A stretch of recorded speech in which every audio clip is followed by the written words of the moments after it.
Hey guys, what's going on? Sharp Thinking here. So I have been EDCing this guy. This is the GR1 field pouch for some time now. I actually took it out of my GR1 basically just because it needed cleaned, and I figured, what better time to do a video on it. So with that being said, we'll get into it. This is pretty much how I have it set up all the time. There may be some things that aren't where they're supposed to be because, I didn't like prep this or anything. So yeah, we'll get into it. I like this thing a lot.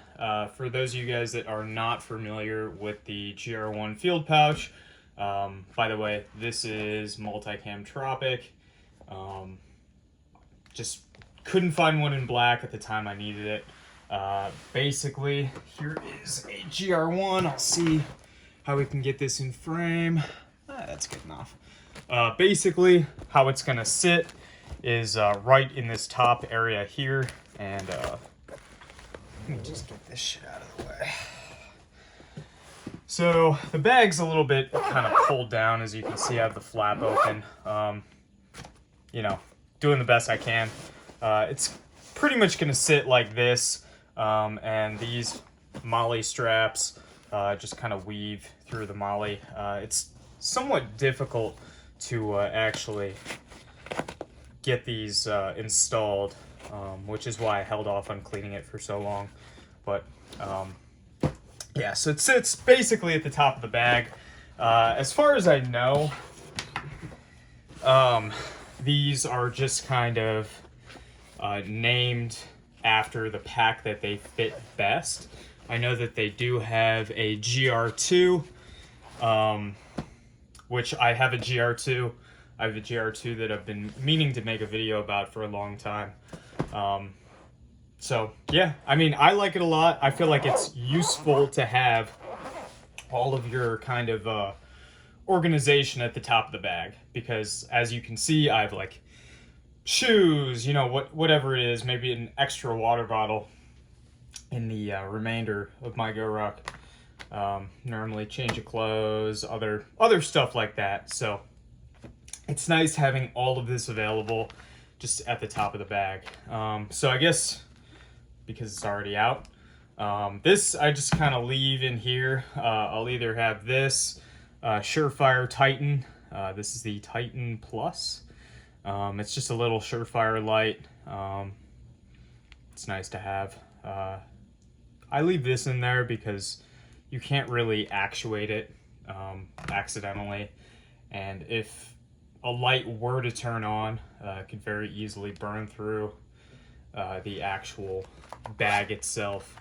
Now getting into it, CR123s, when they're out of this little organizer here, that means that they need to be thrown out. So go ahead and remove that one. I'll have to fill that back up later. I have electrolytes from Pedialyte. They're some of the most dense electrolytes as far as like actual electrolyte quantity in a pack. Lens wipes, earplugs for the range. Got some KPL, which is like a knife pivot lube. Aim point tool for if I need to make adjustments on a range. And a Swiss Army knife. Anything else? Does not look like it. So that's just the front, kind of zipper pouch. And then we will get into the back. So a lot of this stuff is geared towards range use, and sometimes I do change it up, but this is more or less how I keep it. I have a lighter just because it's a good thing to have. I have some Torx bits from Weha. Normally, what I've found is if there's a bit I need that I'm less likely to have, it's going to be either Torx or Allen. Phillips and Flathead, obviously, pretty common, so I tend to not carry a, full-size screwdriver. I do have a multi-tool here, but we'll get to that in a sec. I have this Arc'teryx kind of scully thing. I like to run with this. Oh, no. That fucking sucks. Damn. I'll have to get a new one. God damn it. So that's like a wool kind of scully. I've run in pretty cold temperatures with it, and it does a great job of keeping you cool. Damn, that sucks. I really like that color. Yeah, so the Leatherman S2 Juice, or not S2, XE6. This is a, pretty packed multi-tool. I don't think the quality, at least on this one, is that good. There's tools that kind of interfere when you're trying to put them back. And it's a very dense multi-tool, so I do like it for that. But it's, oh, sorry. I didn't realize that was still in frame. I don't know. I'd love to see one of these brought back in a little bit higher quality and more refined version. So then getting into this rear part here, I have lens wipes that I use on kind of like my higher end optics. So things I want to just be pretty gentle with.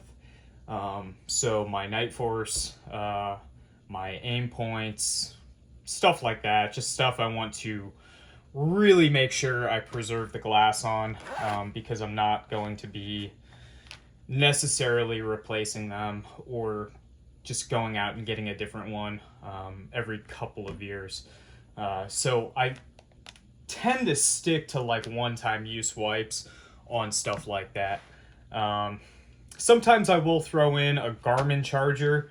Since getting the new Garmin, which is covered in dog hairs, holy shit.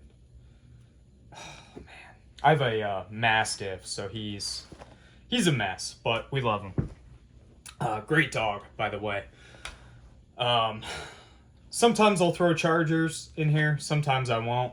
I tend to try to keep a charger for each device at the house and in my car, so it is kind of somewhat redundant depending on what I'm looking to charge. But yeah, I highly recommend these. Honestly, like, people's biggest complaint with the GR1 and Gorucks in general, which I guess you could argue isn't the case with the GR2, especially like the 26 liter GR2, is they lack, organization. And this is just a way to opt in for organization if you want to. It is kind of annoying that, you have to pay $55 to get organization in your Goruck. But to be fair, if you bought the Goruck, you signed up for how the bag was offered from Goruck. This is a solution that they offer people who love the GR1, who just wish it was a little bit different. And honestly, I love these. I would love to see maybe, and I know it's kind of overplayed, but I would love to see a black GR1 field pouch or GR2 field pouch with kind of a brighter interior, because at night, especially if I, get back from a run and it's late, it's somewhat hard to see in the bag. Even with my car light on, it can be kind of a challenge because it is tucked away in the top of my GR1. But that's all I got for you guys today. If you do have a GR1, I would highly recommend it. If you really pack these up, which you can, they will get somewhat thick. But honestly, I've never been able to actually pack it up enough and then pack the front compartment. Let me see if I can just show you. this compartment here, if you pack both of these up, sometimes they will have a tendency to kind of push out on the bag, but it's never been so much that I ever ran into problems or the bag became too top heavy that it couldn't sit the way I wanted it to. So yeah, oh man, I need to work on my camera setup because this is not it. Yeah, so I've been using this GR1 for a long time. You can see the tag here. It's one of the made in the USA ones. I love this bag. I recently hit a ruck in it, and honestly, for not having like a chassis or cummerbund, it's a great bag to ruck in. But that's all I got for you guys today. Sorry for dragging that on. I'll see you guys in the next video. Bye now.